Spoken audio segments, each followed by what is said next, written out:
2002.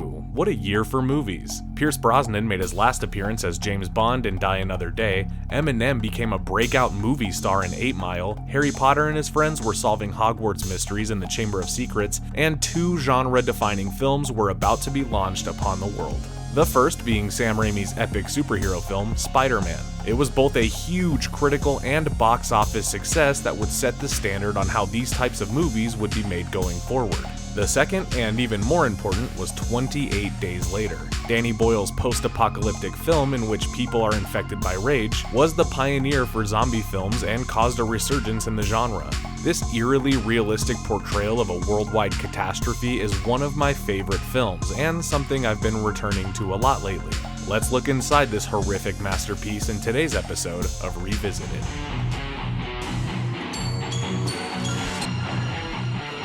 Nice hearing from you, Carlos.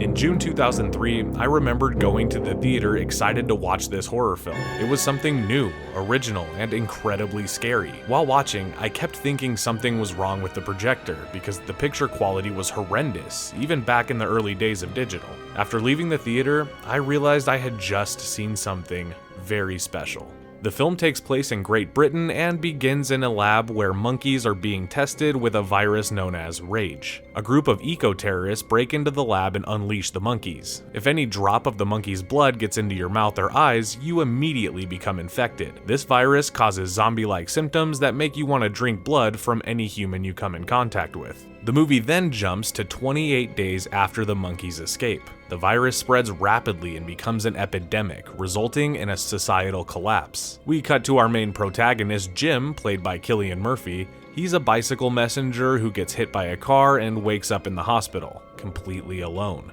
Everyone has evacuated the hospital. We watch as Jim eventually leaves and walks around in abandoned London. Thinking that he's completely lost his mind, he comes across a church where he encounters his first round of infected. As he's chased outside, Jim is rescued by survivors Selena and Mark, played by Naomi Harris and Noah Huntley. They brief Jim on what happened and how society collapsed and where they were. Jim requests to go find his parents, and Selena and Mark tag along. Once there, he finds out that his parents have committed suicide, and he takes in that he might be one of the last remaining uninfected people on the planet. During their travels, Mark becomes infected. With no hesitation, Selena kills Mark before he turns. I mean, what are friends for, right? She explains to Jim that once you become infected, you have mere minutes before it takes hold and unfortunately have to make a painstaking sacrifice. Jim and Selena eventually come across 2 more survivors, Frank and his daughter Hannah, played by Brendan Gleeson and Megan Burns. They let the 2 into their home and listen to a military broadcast offering protection at a blockade in Manchester. Frank, realizing supplies are dwindling, asks Jim and Selena to accompany him and his daughter. They immediately accept and head out in Frank's cab. Along the way, they stop at a shop to get groceries as well as deal with a flat tire situation and narrowly escape a horde of infected. Once at the blockade, the group find it to be deserted. Frank comes across a hanging dead infected human. A crow picks at it and the blood drips into Frank's eye, causing him to become infected, and then he's shot dead by the hidden soldiers. The soldiers then take Jim, Selena, and Hannah to their fortified mansion, where we meet the movie's main antagonist, Major Henry West. He shows Jim around the compound and introduces him to an infected soldier they have chained up. The soldier keeps him chained up outside for observation. Henry reveals to Jim that the broadcast was intended to lure female survivors into sexual slavery to repopulate the post-apocalyptic world. Jim doesn't like this one bit, and the soldiers take him out into the forest to kill him. Jim outsmarts the soldiers though, and he escapes. So Jim returns to the mansion to save Selena and Hannah. He unleashes the infected soldier on Henry and all his men. Jim, Selena, and Hannah eventually escape to Frank's cab, only to find Henry hiding in the back seat, who shoots Jim. Hannah backs up the cab to the mansion where the infected soldier pulls Henry out and rips him apart. The 3 survivors then drive off.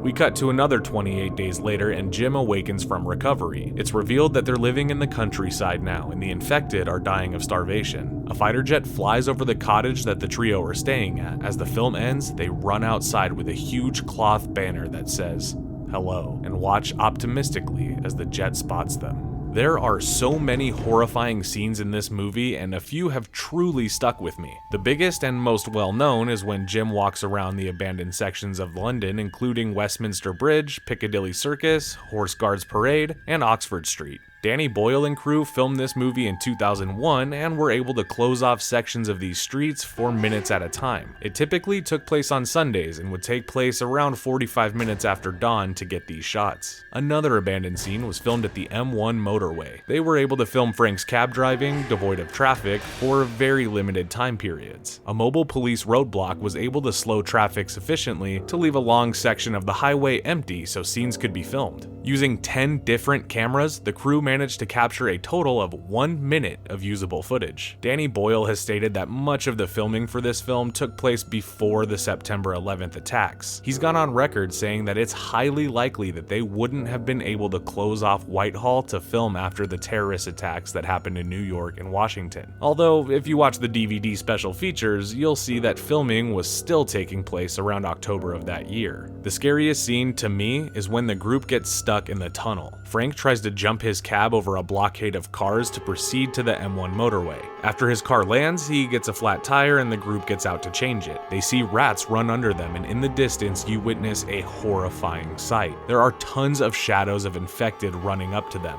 The whole scene becomes a recipe for disaster. Your heart is racing as you watch Jim change that tire. The sounds of the infected as they get ever so close to our heroes is enough to make your skin crawl all on its own. Once they change the tire, the infected are literally on top of the car. The brake lights flash red and you see these infected humans run up to the car. Now, as I've mentioned before, this film looks horrible. Danny Boyle decided he wanted to film on digital video using Canon XL1 cameras. Aesthetically, he felt that the harshness of the DV imagery suited the post-apocalyptic urban landscape and the grittiness of the film in general. He goes on record saying, quote, "The general idea was to try and shoot as though we were survivors too." Unquote. The movie, at its best, looks like it was shot in 240p. 28 days later, released on DVD in October 2003, just in time for Halloween. At the time, I was so excited to rewatch it in the comfort of my own home. On the special features, it shows there were 3 alternate endings to the film. One of the endings was included in the US theatrical release after the credits had ended. This was also before the internet would let you know how many post-credit scenes there were. If you didn't hear about the alternate ending in the paper or see it on a TV promotional ad, then you would have been completely blindsided. In this ending, Selena and Hannah are trying to revive Jim in the hospital. Jim unfortunately dies and you see the girls walk away. Personally, I'm very happy that Danny and team decided to go a different route and not make this the definitive ending. The special features are jam-packed with other great bonus content as well, including the DVD commentary. I highly recommend listening to what Danny Boyle and screenwriter Alex Garland have to say about the making of this movie. It provides great insight and deeper understanding of how the team truly brought together this masterpiece. And we can't forget about the soundtrack to this movie. If you've ever seen a Danny Boyle film, then you know he is a master of picking great songs to keep his audience engaged. 28 Days Later is no exception. John Murphy composed the score, and it features electric guitar and atmospheric electronic sounds as well. Just listen to the song In the House in a Heartbeat. But nothing stands out more than the song that's playing when Jim is walking around the abandoned streets of London. The song is called East Hastings by Godspeed You, Black Emperor. You feel a sense of dread, despair, and loneliness, as if you are Jim, all alone.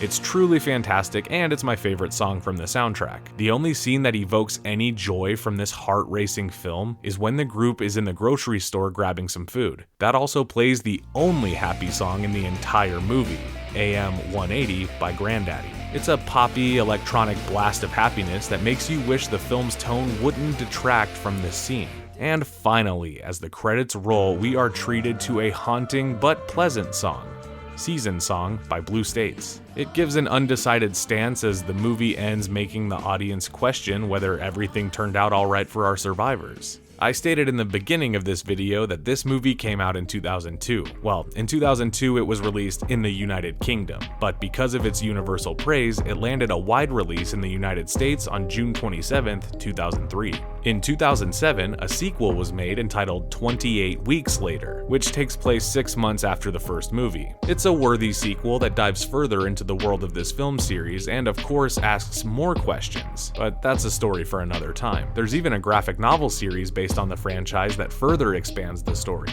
Unfortunately, Danny Boyle did not come back to direct the sequel. Instead, he executive produced it and went on to have an incredible career, including winning Best Picture and Best Director for Slumdog Millionaire, as well as going on to direct countless other films including Sunshine, Steve Jobs, and even a sequel to Trainspotting called T2. And sorry to keep mentioning sequels, but Danny recently stated that he would come back to direct a third movie, possibly titled 28 Years Later. So here's hoping that gets off the ground soon. 28 Days Later was a pioneer of its time. Without it, you wouldn't have movies such as Zack Snyder's Dawn of the Dead remake, I Am Legend, and World War Z. You also wouldn't have groundbreaking shows like The Walking Dead or everyone's favorite, The Last of Us. I'm gonna rate this movie a 10. This movie truly changed the game and is one of my favorite horror films ever made. It's one I will continue to revisit as often as possible. This comes highly recommended for any zombie or horror fan. Check it out as soon as you get a chance.